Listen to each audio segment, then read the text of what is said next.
the Upanishads in two parts. Part 2, translated by Max Muller. Prasna Upanishad, third question.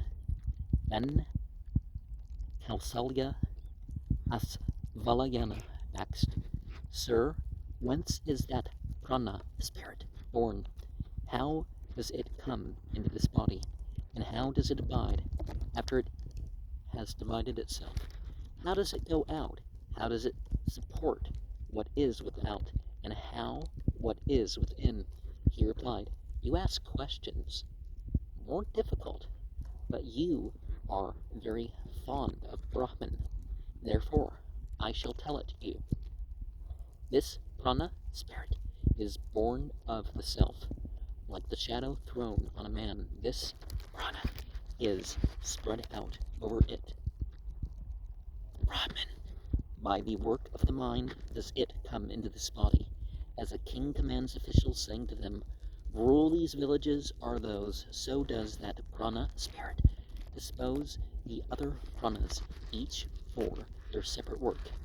The apana, the down breathing, in the organs of excretion and generation, the prana himself dwells in eye and ear, passing through mouth and nose. In the middle is the samana, the on breathing. It carries what has been sacrificed as food equally over the body, and the 7 lights proceed from it. The self is in the heart. There are the 101 arteries, and in each of them there are 100 smaller veins. And for each of these branches there are 72,000. In these, the dhyana, back breathing, moves. Though one of them, the udana, the out breathing, leads us upwards to the good world by good work, to the bad world by bad work, to the world of men by both. The sun rises as the external prana, for it assists the prana in the eye. The entity that exists in the earth is there in the support of man's apana, down breathing. The ether between sun and earth is the samana, on breathing. The air is vyana, back breathing. Light is the udana, out breathing. And therefore, he whose light has gone out comes to a new birth with his senses absorbed in the mind, whatever his thought at the time of death. With that, he goes back to prana, and the prana, united with light, together with the self, leads on to the world as deserved. He who, thus knowing, knows prana, his offspring does not perish, and he becomes immortal. Thus says the sloka. He who has known the origin, the entry, the place, the fivefold distribution, and the internal state of the prana obtains immortality. Yes, obtains immortality. Verse 12, the internal state, the avyatma, as opposed to the vahya, mentioned in verse 1.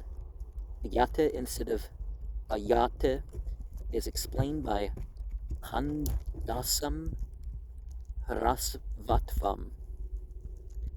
And he is known the organ, same verse. This refers to the question asked in verse 1 and answered in the verses which follow. And united with the light, with udana, the outbreathing, and the prana in the eye. Without the sun, the eye could not see. And the numbers in verse 6 are as much representative as any.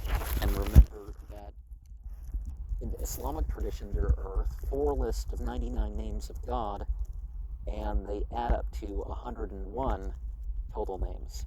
But the tradition itself, you add up what's in the Quran and what is said by Muhammad, you get 319 names. But 101 is the number that comes forward in the 72,000. Isn't that relating to the chains of hell or something like that there too? But anyways, 100 times 101 would give us 10,100.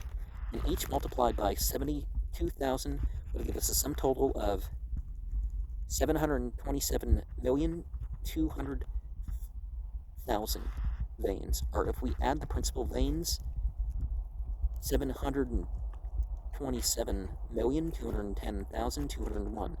Anandagera makes the sum total 72 kotis, 72 lakshas, 6,201, where the 6 of the thousands seems to be a mistake for Das Asa Hasram in the Brihadar Upanishad 2:119, where you read of 72,000 arteries. Likewise, in Yagnavalkya 308, see also the Upanishad 4:320, Kandoga Upanishad 6:5:3, in the commentary, Kaushika Upanishad 4:20, Katha Upanishad 6:16.